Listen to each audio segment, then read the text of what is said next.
Hello மக்களே, இன்னைக்கு என்ன ரெசிபி பார்க்க போகிறேன்னா ஒரு ப்ரொக்கோலி வச்சு சூப்பரான ஒரு வடை வந்து பண்ணியிருக்கோம். பாருங்கள் எப்படி இருக்குன்ட்டு. அந்த வடையை எப்படி பண்ணலான்னு பார்த்துலாம் வாங்க. அந்த ப்ரொக்கோலி வடைக்கு நான் ஒரு 2 பீஸ் ப்ரொக்கோலி எடுத்திருக்கேன். அதை வந்து சின்ன சின்னதாக கட் பண்ணி எடுத்துகிட்டு அதை வந்து ஃபைன் ஷாப்பாக வந்து சின்ன சின்னதாக கட் பண்ணி எடுத்துக்கங்க. அதையெல்லாம் சின்ன சின்னதாக கட் பண்ண உடனே ஒரு சின்ன பவுலில் தண்ணியை மாற்றி அதில் வந்து வாஷ் பண்ணி தனியாக எடுத்து வச்சுங்க.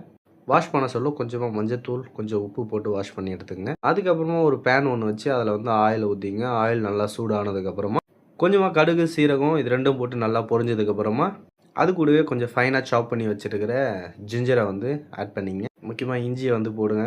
இஞ்சி போட்டிங்கன்னா நல்லா ஃப்ளேவர்ஃபுல் கிடைக்கும். அது கூடவே கொஞ்சம் சாப் பண்ண க்ரீன் சில்லி உங்கள் காரத்துக்கு ஏற்ற மாதிரி போட்டுங்க. அது கூடவே கொஞ்சம் ரஃப் சாப் பண்ண ஆனியன் போட்டு நல்லா கண்ணாடி பதத்தை வந்தது பிறகு அது கூட நம்ம சாப் பண்ணி வச்சுருக்கிற ப்ரொக்கோலியை வந்து அதில் வந்து இதை கொஞ்சம் நேரம் நல்லா டாஸ் பண்ணி எடுத்துங்க. ப்ரொக்கோலி வந்து ஒரு 10% குக் ஆனதுக்கப்புறமா கொஞ்சமாக சால்ட் வந்து கொஞ்சம் பார்த்து போடுங்க.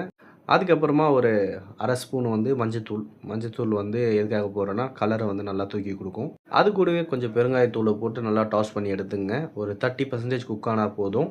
அதுக்கப்புறம் இறக்கிறதுக்கு முன்னாடி கொஞ்சம் ஃபைனலாக கொத்தமல்லி இலையும் நான் வந்து இதில் காரத்துக்கு வந்து சில்லி ஃப்ளாஸ்க்கும் ஆட் பண்ணியிருக்கேன். உங்களுக்கு வேணும்னா விட்டுருங்க. இது எல்லாம் போட்டு எடுத்து தனியாக ஒரு பக்கம் வச்சுங்க. நம்ம வந்து வடைக்கு வந்து ரெடி பண்ணிக்கலாம். வடைக்கு வந்து நான் கடலப்பருப்பு வந்து ஒரு 1/2 கிலோ கிட்ட ஊற வச்சு அதை வந்து கொஞ்சம் கொஞ்சமாக மிக்ஸி ஜாரில் போட்டு நல்லா கொரன்னு ஆட்டி எடுத்துங்க.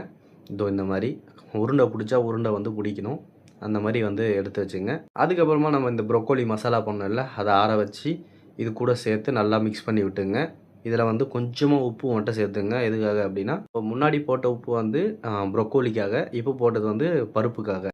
அதில் தான் போட்டோமே இதில் ஏன் போடுறோம் அப்படின்ட்டு நினைக்காதீங்க. நீங்கள் டேஸ்ட் பண்ணி பார்த்துட்டே போடுங்க. அதுக்கப்புறமா ஒரு சின்ன உருண்டையாக பிடிச்சி உங்களுக்கு கையிலே தட்டுறதுக்கு ஓகேனா கையிலே தட்டுங்க. இல்லை அப்படின்னா இந்த மாதிரி வாழை இலையில் கொஞ்சமாக எண்ணெய் தடவி ரவுண்டாக ஷேப் பிடிச்சி அதை வந்து எடுத்து ஆயிலில் மிதமான சூட்டில், அதாவது மீடியம் ஃப்ளேமில் வந்து போட்டு எடுத்தீங்க அப்படின்னா ஒரு சூப்பரான ப்ரொக்கோலி வடை வந்து ரெடி ஆகிடும். இது கூட வந்து நான் வந்து கார சட்னி வந்து எடுத்திருக்கேன். மறக்காமல் ட்ரை பண்ணி பாருங்கள். ஒரு சூப்பரான இந்த மாதிரி ரெசிபீஸை வந்து ட்ரை பண்ணி உங்கள் வீட்டில் கொடுங்க. சம்மர் சீசன் வேறு ஸ்டார்ட் ஆகிடுச்சு. பசங்கள்லாம் வீட்டில் இருப்பாங்க. மறக்காமல் பண்ணி கொடுங்க. இந்த மாதிரி இன்ட்ரெஸ்டிங்கான வீடியோ வந்து டெய்லியும் பார்க்கணுன்னா மறக்காமல் நம்ம பேஜை ஃபாலோ பண்ணி வச்சுங்க. தேங்க்யூ.